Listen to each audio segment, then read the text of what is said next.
ਜ਼ਿਲ੍ਹਾ ਫਿਰੋਜ਼ਪੁਰ ਦੀ ਤਹਿਸੀਲ ਗੁਰੂ ਹਰਸਹਾਏ ਦੇ ਪਿੰਡ ਚੱਕ ਸਰਕਾਰ ਮੁਹਾਜੀ ਬਹਾਦਰ ਕੇ ਵਿਖੇ 254 ਏਕੜ ਸਰਕਾਰੀ ਜ਼ਮੀਨ ਜਿਹੜੇ ਲੋਕਾਂ ਨੇ ਰਾਜਨੀਤਿਕ ਲੋਕਾਂ ਨੇ ਤਹਿਸੀਲਦਾਰ ਕਾਨੂੰਗੋ ਪਟਵਾਰੀ ਇਹਨਾਂ ਨੇ ਵੇਚ ਦਿੱਤੀ ਸੀ। ਇਹਨਾਂ ਤੇ ਦੋਸ਼ ਲੱਗੇ ਸਨ। ਫਿਰ ਸ਼ਿਕਾਇਤਕਰਤਾ ਨੇ ਪੰਜਾਬ ਦੇ ਮੁੱਖ ਮੰਤਰੀ ਭਗਵੰਤ ਮਾਨ ਨੂੰ ਚਿੱਠੀ ਲਿਖੀ। ਉਸ ਤੋਂ ਬਾਅਦ ਮੁੱਖ ਮੰਤਰੀ ਭਗਵੰਤ ਮਾਨ ਦੇ ਆਦੇਸ਼ ਤੋਂ ਬਾਅਦ सूबे के मुख सकत्तर अनुराग वर्मा साहब ने DC बठिंडा शौकत अहमद परे नूं जांच अधिकारी नियुक्त कर दिता गया कि 17 अगस्त तक इस पूरे एपीसोड की जांच करके सरकार नूं सौंपी जाए। हुण डिप्टी कमिश्नर बठिंडा जो 48 अफसर नियुक्त किए गए हैं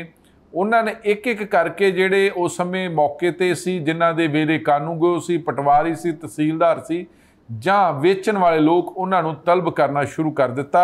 ਜਿਹੜੇ ਸਾਨੂੰ ਜਾਣਕਾਰੀ ਮਿਲੀ ਹੁਣ ਉਹਦੇ 'ਚ ਇਹ ਕਿ ਇਸ ਜਿਹੜੀ 254 ਏਕੜ ਜ਼ਮੀਨ ਆ ਇਹਦੇ 'ਚ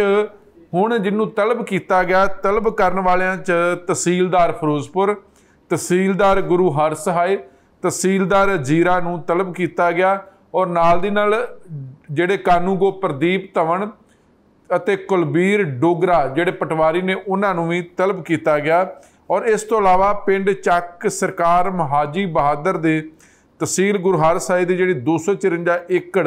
जमीन जिन्होंने लोगों ने वेची आ वो भी लोग तलब कर ले गए ने डिप्टी कमिश्नर बठिंडा वालों। जोड़े लोग बठिंडा DC वालों तलब किए गए ने उन्होंने नाम भी असीं तुहानूं पढ़ के सुना दिंदे आ। सब तो पहला हदैत पुत्र कालू पिंड पला मेगा, लखवीर सिंह पुत्र बोड़ सिंह पिंड ਚੱਕ सरकार मौजी बहादर के और इस तो अलावा जियो पत्नी महंदा पिंड ਚੱਕ शांगा गए हठार, सूजा पुत्र साधु पला मेगा, हब्बू पुत्र मरीदा बैरक गुजरावाली, फामा पत्नी शाना पला मेगा, रजादा पुत्र वल्ला काजो की गट्टी, गामा पुत्र मगज पला मेगा, दलावर पुत्र सिकंदर अल्फू के, सादक पुत्र धींगा मल्लावाला, रामलाल पुत्र जग्गा पिंड ਚੱਕ सरकार मौजी बहादर के, अकबर पुत्र आ मां इच्छेवाला, सादक पुत्र अर्जन ਚੱਕ सरकार मौजी बहादर के, कुरशैद पत्नी सदर पला मेगा, लद्दू पुत्र समुंदा पिंड सिद्धू, फरजंदा पुत्र पठाना पला मेगा, सादक पुत्र हरनाम अल्फू के, अगे मंगल पुत्र मस्ता, रहमत पुत्र बंबा, रहमत पुत्र काका, भीरा पुत्र अनैत, जीना पत्नी सूजा, ये सारे पिंड पला मैगा दे ने। फिर हजाता पुत्र अकबर खाई फेमे की, सुल्तान पुत्र पठाना पिंड साबूआना, शबाश पुत्र शरीफ फिरोजपुर सिटी, पिपल पुत्र मस्ता फिरोजपुर सिटी, हजूरा पुत्र अनैत पिंड पला मेखा, खरैद पुत्र कालू पला मेगा, बूटा पुत्र बुद्धा राम ਚੱਕ सरदार बहादर के, गुरदयाल पुत्र सफ़ी भट्टियां वाली बस्ती गली नंबर 5, अशोक पुत्र महंदा ਚੱਕ सरकार, यूसुफ पुत्र हमता पला मेगा, बलकार पुत्र समुंदर पला मेगा, करमू पुत्र सूजा दानी मंड फिरोजपुर हीरानगर, बरकत पत्नी भोला ਚੱਕ सरकार, सदीक पुत्र सजवार पला मेगा, गामा पुत्र मेगी अल्फ के, शलिया पुत्र हरैमा ਚੱਕ सरकार, सस्ता पुत्र कंदू पला मेगा ते नेता पुत्र भाग ਚੱਕ सरकार। ये वो लोग ने जिन्हों ने जमीन वेची आ 254 एकड़। असल च एक सोसाइटी की जमीन सी जिहड़ी रजिस्टर्ड सी, इस सोसाइटी का नाम सी हरजीन कोऑपरेटिव फार्मिंग सोसाइटी पला मेगा। ਇਹਦੇ 'ਚ ਹੁਣ ਇਹਨਾਂ ਸਾਰਿਆਂ ਨੇ ਵੀ ਜਿਹੜੇ ਵੇਚਣ ਵਾਲੇ ਲੋਕ ਨੇ ਇਹਨਾਂ ਨੇ ਕਿਹਾ ਕਿ ਸਾਡੇ ਨਾਲ ਧੋਖਾ ਆ, ਅਸੀਂ ਸਾਡੇ ਰਾਜਨੀਤਿਕ ਲੋਕਾਂ ਨੇ ਪਟਵਾਰੀਆਂ ਨੇ ਮਿਲ ਕੇ ਦਸਤਖਤ ਕਰਵਾ ਕੇ ਇਹ ਜ਼ਮੀਨ ਵੇਚ ਦਿੱਤੀ ਹੈਗੀ ਆ, ਜਿਸ ਕਰਕੇ ਇਹਨਾਂ ਨੂੰ ਵੀ 38 ਜਾਣਿਆਂ ਨੂੰ ਵੀ डिप्टी कमिश्नर बठिंडा वालों तलब किया गया। सूबे के मुख सकत्तर वालों जिहड़े अनुराग वर्मा साहब वालों जिहड़ी चिट्ठी कड्ढी गई सी वो सी 2 अगस्त 2023 नूं चिट्ठी कड्ढी गई सी ਜਿਹਦੇ 'ਚ ਵਿਸ਼ਾ ਲਿਖਿਆ ਤਹਿਸੀਲਦਾਰ ਕਾਨੂੰਗੋ ਪਟਵਾਰੀ ਅਤੇ ਵੱਡੇ ਰਾਜਨੀਤਿਕ ਵਿਅਕਤੀਆਂ ਦੀ ਮਿਲੀ ਭੁਗਤ ਨਾਲ ਤਹਿਸੀਲ ਗੁਰੂ ਹਰਸਾਏ ਦੀ 254 ਏਕੜ ਸਰਕਾਰੀ ਜ਼ਮੀਨ ਵੇਚਣ ਸੰਬੰਧੀ ਮਾਮਲੇ ਦੀ ਪੜਤਾਲ ਕੀਤੀ ਜਾਵੇ। ਇਹਦੇ 'ਚ ਉਹਨਾਂ ਨੇ ਡਿਪਟੀ ਕਮਿਸ਼ਨਰ ਸ਼ੌਕਤ ਅਹਿਮਦ ਪਰੇ ਬਠਿੰਡਾ ਨੂੰ ਲਗਾਏ ਸੀ ਕਿ 17 ਅਗਸਤ ਤੱਕ ਇਹ ਜਾਂਚ ਸੌਂਪੀ ਜਾਵੇ। ਉਸ ਤੋਂ ਬਾਅਦ ਉਸੇ ਦਿਨ ਹੀ ਡਿਪਟੀ ਕਮਿਸ਼ਨਰ ਬਠਿੰਡਾ ਨੇ ਡਿਪਟੀ ਕਮਿਸ਼ਨਰ ਫਿਰੋਜ਼ਪੁਰ ਨੂੰ ਚਿੱਠੀ ਕੱਢ ਦਿੱਤੀ ਗਈ ਸੀ ਕਿ ਜਿਹੜਾ ਉਹਨਾਂ ਨੇ ਰਿਕਾਰਡ ਮੰਗਿਆ ਸੀ ਉਹਦੇ 'ਚ ਉਹਨਾਂ ਨੇ ਰਿਕਾਰਡ ਕਿਹੜੇ ਮੰਗੇ ਸੀ ਦੀ ਹਰੀਜੀਨ ਕੋਆਪਰੇਟਿਵ ਫਾਰਮਿੰਗ ਸੁਸਾਇਟੀ ਪੱਲਾ ਮੇਗਾ ਨੂੰ ਅਲਾਟ ਕਰਨ ਸੰਬੰਧੀ ਕਲੈਕਟਰ ਫਿਰੋਜ਼ਪੁਰ ਦਾ ਹੁਕਮ ਪੱਤਰ ਨੰਬਰ 2083 DRA ਮਿਤੀ 27 ਅਗਸਤ 1993 ਸਮੇਤ ਅਸਲ ਫਾਈਲ ਦੇ ਹਰਜੀਨ ਕੋਆਪਰੇਟਿਵ ਫਾਰਮਿੰਗ ਸੁਸਾਇਟੀ ਤੇਲੂਪੁਰਾ ਨੂੰ ਅਲਾਟ ਕਰਨ ਸੰਬੰਧੀ ਕਲੈਕਟਰ ਫਿਰੋਜ਼ਪੁਰ ਦਾ ਹੁਕਮ 15 ਅਪ੍ਰੈਲ 1985 ਸਮੇਤ ਅਸਲ ਫਾਈਲ ਉਪਰੋਕਤ ਦੋਨਾਂ ਸੁਸਾਇਟੀਆਂ ਦੇ ਮੈਂਬਰਾਂ ਵੱਲੋਂ ਵੇਚੀ ਗਈ ਜ਼ਮੀਨ ਨਾਲ ਸੰਬੰਧਿਤ ਵਸੀਕੇ ਡਿਪਟੀ ਕਮਿਸ਼ਨਰ ਫਿਰੋਜ਼ਪੁਰ ਦੀ HRC ਸ਼ਾਖਾ ਦਾ ਕਰਮਚਾਰੀ ਪਿੰਡ ਚੱਕ ਸਰਕਾਰ ਮਹਾਜੀ ਬਹਾਦਰ ਕੇ ਤਹਿਸੀਲ ਗੁਰੂ ਹਰਸਾਏ ਦੇ ਪਟਵਾਰੀ ਤੋਂ ਇਹਨਾਂ ਵਸੀਕਿਆਂ ਦੀ ਲਿਸਟ ਪੇਸ਼ ਕਰੇਗਾ। ਦੂਜਾ ਕਰਨੈਲ ਸਿੰਘ PCS ਵਧੀਕ ਸਿਵਲ ਜੱਜ ਸੀਨੀਅਰ ਡਿਵੀਜ਼ਨ ਫਿਰੋਜ਼ਪੁਰ ਵੱਲੋਂ ਸਿਵਲ ਸੂਟ ਨੰਬਰ 651 ਦੀ ਹਰਜੀਨ ਕੋਆਪਰੇਟਿਵ ਫਾਰਮਿੰਗ ਸੁਸਾਇਟੀ ਪੱਲਾ ਮੈਗਾ ਅਤੇ ਹੋਰ ਬਨਾਮ ਸਟੇਟ ਆਫ ਪੰਜਾਬ ਵਿੱਚ ਕੀਤੇ ਹੁਕਮ ਮਿਤੀ 15 ਜੂਨ 2010 ਨਾਲ ਸੰਬੰਧਿਤ ਕੇਸ ਦੀ ਫਾਈਲ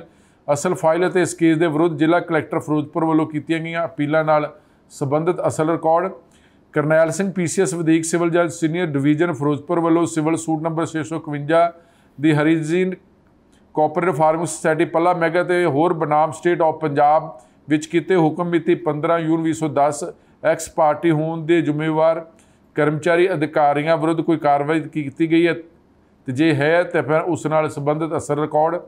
ਉਪਰੋਕਤ ਤੋਂ ਇਲਾਵਾ ਇਸ ਕੇਸ ਨਾਲ ਸੰਬੰਧਿਤ ਜੇਕਰ ਕੋਈ ਲਿਟੀਗੇਸ਼ਨ ਜਾਂ ਲਿਖਾ ਪੜ੍ਹੀ ਹੋਈ ਉਸ ਨਾਲ ਸੰਬੰਧਿਤ ਰਿਕਾਰਡ ਲਿਆਂਦਾ ਜਾਵੇ। ਇਸ ਕੇਸ ਵਿੱਚ ਸਿਵਲ ਅਦਾਲਤ ਵੱਲੋਂ ਸਾਲ 2010 ਵਿੱਚ ਕੀਤੇ ਹੁਕਮਾਂ ਤੋਂ ਪਹਿਲਾਂ ਤੇ ਬਾਅਦ ਵਿੱਚ ਉਪਰੋਕਤ ਸੁਸਾਇਟੀਆਂ ਤੇਲੂਪੁਰਾ ਅਤੇ ਪੱਲਾ ਮੈਗਾ ਨਾਲ ਸੰਬੰਧਿਤ ਰਕਬੇ ਦੀਆਂ ਸੇਲ ਡੀਡ ਰਜਿਸਟਰਡ ਕਰਨ ਵਾਲੇ ਤਹਿਸੀਲਦਾਰ ਨਾਇਬ ਤਹਿਸੀਲਦਾਰਾਂ ਦੀ ਸੂਚੀ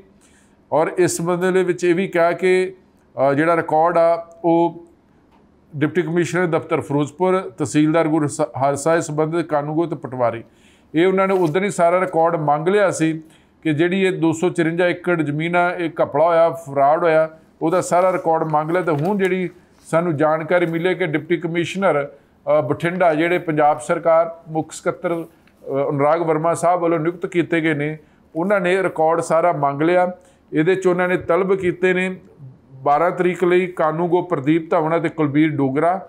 ਜਿਹੜੇ ਪਟਵਾਰੀ ਨੇ ਨਾਲ ਦੀ ਨਾਲ ਉਹਨਾਂ ਨੇ ਇਹ ਵੀ ਕੀਤਾ ਕਿ ਜਿਹੜੇ ਤਹਿਸੀਲਦਾਰ ਫਿਰੋਜ਼ਪੁਰ ਉਹ ਵੀ ਹਾਜ਼ਰ ਹੋਣ ਰਿਕਾਰਡ ਲੈ ਕੇ ਤਹਿਸੀਲਦਾਰ ਗੁਰੂ ਹਰਸਾਏ ਉਹ ਵੀ ਰਿਕਾਰਡ ਲੈ ਕੇ ਹਾਜ਼ਰ ਹੋਣ ਅਤੇ ਤਹਿਸੀਲਦਾਰ ਜੀਰਾ ਵੀ ਇਹ ਵੀ ਹਾਜ਼ਰ ਹੋਣ ਨਾਲ ਜਿਹਨਾਂ ਨੇ 38 ਜਾਣੇ ਨੇ ਜ਼ਮੀਨ ਵੇਚੀ ਹੈ ਉਹ ਵੀ ਤਲਬ ਕੀਤੇ ਨੇ ਬਾਈ ਨੇਮ। ਇਹ ਵੀ ਸਾਡੇ ਜਾਣਕਾਰ ਦੱਸਦੇ ਨੇ ਕਿ ਇਹਨਾਂ 'ਚੋਂ ਬਹੁਤ ਸਾਰੇ ਜਿਹੜੇ ਲੋਕ ਨੇ ਵੇਚਣ ਵਾਲੇ ਨੇ ਜਿਨ੍ਹਾਂ ਨੇ ਦੋਸ਼ ਲਗਾਏ ਨੇ ਕਿ ਸਾਡਾ ਕੋਈ ਲੈਣਾ ਦੇਣਾ ਨਹੀਂ ਸਾਡੇ ਕੋਲ ਤਾਂ ਸਿਗਨੇਚਰ ਕਰਵਾਏ ਗਏ ਨੇ ਉਹਨਾਂ 'ਚੋਂ ਬਹੁਤੇ ਸਾਰੇ ਜਿਹੜੇ ਉਹ ਵਿਜੀਲੈਂਸ ਕੋਲੋਂ ਵੀ ਆਪਣੇ ਬਿਆਨ ਦਰਜ ਕਰਵਾਏ ਨੇ ਕਿ ਇਹਦੇ ਪਿੱਛੇ ਜਿਹੜੇ ਸਿਆਸੀ ਲੋਕ ਨੇ ਉਹਨਾਂ ਦੀ ਮਿਲੀ ਭੁਗਤ ਸੀ ਉਹਨਾਂ ਨੇ ਹੇਰਾਫੇਰੀ ਕੀਤੀ ਸੀ। ਤਹਿਸੀਲਦਾਰ ਉਹਦੇ 'ਚ ਜ਼ਿੰਮੇਵਾਰ ਸਨ ਕਾਨੂੰਗੋ ਉਹਦੇ 'ਚ ਜ਼ਿੰਮੇਵਾਰ ਸਨ ਪਟਵਾਰੀ ਵੀ ਜ਼ਿੰਮੇਵਾਰ ਸਨ ਅਤੇ ਵੱਡੇ ਰਾਜਨੀਤਿਕ ਵਿਅਕਤੀ ਵੀ ਜ਼ਿੰਮੇਵਾਰ ਸਨ ਸਾਡਾ ਕੋਈ ਕਸੂਰ ਨਹੀਂ ਆ। ਹੁਣ ਦੇਖਦੇ ਆ ਕਿ ਜਿਹੜੀ ਜਾਂਚ ਆ ਉਹ ਅੰਤਮ ਦੌਰ 'ਤੇ ਚੱਲ ਰਹੀ ਆ ਪੜਾਅ ਦੇ ਵਿੱਚ ਕਿਉਂਕਿ 17 ਅਗਸਤ ਤੱਕ ਡਿਪਟੀ ਕਮਿਸ਼ਨਰ ਬਠਿੰਡਾ ਸ਼ੌਕਤ ਅਹਿਮਦ ਪਰੇ ਉਹਨਾਂ ਨੇ ਮੁੱਖ ਸਕੱਤਰ ਅਨੁਰਾਗ ਵਰਮਾ ਸਾਹਿਬ ਨੂੰ ਸੌਂਪ ਦੇਣੀ ਹੈਗੀ ਆ। ਉਸ ਰਿਪੋਰਟ 'ਚ ਕੀ ਕੁਝ ਹੋਏਗਾ ਉਹਦਾ ਸਾਰਿਆਂ ਨੂੰ ਇੰਤਜ਼ਾਰ ਹੈ ਕਿ ਕਿਹੜਾ ਇਹਦੇ 'ਚ ਕਸੂਰਵਾਰ ਹੈ ਕਿਹੜਾ ਦੋਸ਼ੀ ਆ ਕਿਹੜਾ ਬੇਕਸੂਰ ਆ ਅਤੇ ਕਿਹੜੇ ਅਫਸਰ ਇਨਵੋਲਵ ਸਨ ਕਿਹੜੇ ਰਾਜਨੀਤਿਕ ਲੋਕ ਇਨਵੋਲਵ ਸਨ ਜਿਨ੍ਹਾਂ ਨੇ ਸਰਕਾਰੀ 200 ਏਕੜ ਜ਼ਮੀਨ ਹੀ ਵੇਚ ਦਿੱਤੀ ਆ ਅਤੇ 254 ਏਕੜ ਜ਼ਮੀਨ ਕਰੋੜਾਂ ਰੁਪਏ ਦੀ ਬਣਦੀ ਹੈਗੀ ਆ ਉਹ ਸਰਕਾਰੀ ਜ਼ਮੀਨ ਵੇਚ ਕੇ ਪੋਲੀਟੀਕਲ ਲੋਕ ਰਾਜਸੀ ਲੋਕ ਅਤੇ ਅਫਸਰ ਉਹ ਸ਼ੱਕ ਵੀ ਗਏ ਹੋਣਗੇ ਕਿਉਂਕਿ ਪੁਰਾਣਾ ਕੇਸ ਹੈ ਲੇਕਿਨ ਹੁਣ ਭਗਵੰਤ ਮਾਨ ਸਾਹਿਬ ਦੀ ਸਰਕਾਰ ਨੇ ਇਸ ਦੀ ਜਾਂਚ ਕਰਵਾਈ ਹੈ ਕਿ ਪਤਾ ਲੱਗੇ ਕਿ ਉਹ ਕਿਹੜੇ ਵੱਡੇ ਅਫਸਰ ਨੇ ਅਤੇ ਕਿਹੜੇ ਉਹ ਵੱਡੇ ਸਿਆਸੀ ਲੀਡਰ ਨੇ ਜਿਨ੍ਹਾਂ ਨੇ ਸਰਕਾਰੀ 254 ਏਕੜ ਜ਼ਮੀਨ ਹੀ ਵੇਚ ਦਿੱਤੀ ਹੈਗੀ ਕਿਉਂਕਿ ਸਰਕਾਰ ਇਸ ਦਾ ਦਾਅਵਾ ਸੀ ਕਿ ਅਸੀਂ ਨਜਾਇਜ਼ ਕਬਜ਼ੇ ਛੁਡਾਉਣੇ ਨੇ ਪਰ ਇੱਥੇ ਤਾਂ ਸਰਕਾਰੀ ਜ਼ਮੀਨਾਂ ਹੀ ਜਿਹੜੇ ਵੇਚ ਗਏ ਨੇ ਉਹਨਾਂ ਦੇ ਖਿਲਾਫ ਹੁਣ ਸਰਕਾਰ ਨੇ ਕਾਰਵਾਈ ਕਰਨ ਦਾ ਮਨ ਬਣਾ ਲਿਆ ਅਤੇ ਸੂਬੇ ਦੇ ਮੁੱਖ ਸਕੱਤਰ ਵੱਲੋਂ ਡਿਪਟੀ ਕਮਿਸ਼ਨਰ ਬਠਿੰਡਾ ਦੀ ਡਿਊਟੀ ਲਗਾਈ ਗਈ ਹੈ ਕਿ 17 ਅਗਸਤ ਤੱਕ ਜਿਹੜਾ 54 ਏਕੜ ਜ਼ਮੀਨ ਦੇ ਇਲਜ਼ਾਮ ਲੱਗ ਰਹੇ ਨੇ ਕਿ ਇਹਦੇ 'ਚ ਤਹਿਸੀਲਦਾਰ ਕਾਨੂੰਗੋ ਪਟਵਾਰੀ ਤੇ ਵੱਡੇ ਰਾਜਨੀਤਿਕ ਲੋਕਾਂ ਨੇ ਆਪਸ ਵਿੱਚ ਮਿਲ ਕੇ ਜ਼ਮੀਨ ਵੇਚ ਦਿੱਤੀ ਆ। ਉਹਦੀ ਜਿਹੜੀ ਇੱਕ ਨਿਰਪੱਖ ਜਾਂਚ ਹੋਵੇ, ਜਿਹੜੇ ਤੇ ਪਤਾ ਲੱਗੇ ਕਿ ਆਖਿਰ ਪੂਰਾ ਮਸਲਾ ਕੀ, ਮਾਜਰਾ ਕੀ ਆ, ਤੇ ਕਿਹੜੇ ਦੋਸ਼ੀ ਨੇ ਤੇ ਕਿਹੜੇ ਬੇਦੋਸ਼ੀ ਨੇ, ਕਿਹੜੇ ਕਸੂਰਵਾਰ ਨੇ ਤੇ ਕਿਹੜੇ ਬੇਕਸੂਰ ਨੇ। 17 ਅਗਸਤ ਦਾ ਇੰਤਜ਼ਾਰ ਹੈਗਾ ਕਿ ਆਖਿਰ ਜਿਹੜੇ 45 ਅਫਸਰ ਨੇ ਡਿਪਟੀ ਕਮਿਸ਼ਨਰ ਬਠਿੰਡਾ ਉਹ ਕਿਹੋ ਜਿਹੀ ਰਿਪੋਰਟ ਦਿੰਦੇ ਨੇ ਤੇ ਉਹਦੇ 'ਚ ਕਿੰਨੇ ਲੋਕ ਦਾਗੀ ਸਾਬਤ ਹੋਣਗੇ। ਫਿਲਹਾਲ ਇਸ ਜਾਣਕਾਰੀ ਦੇ ਨਾਲ ਤੁਹਾਡੇ ਤੋਂ ਲੈਂਦੇ ਆਗਿਆ, ਪਰ ਤੁਸੀਂ ਇਸੇ ਤਰ੍ਹਾਂ ਦੇਖਦੇ ਰਹੋ ABC ਪੰਜਾਬ। ਧੰਨਵਾਦ।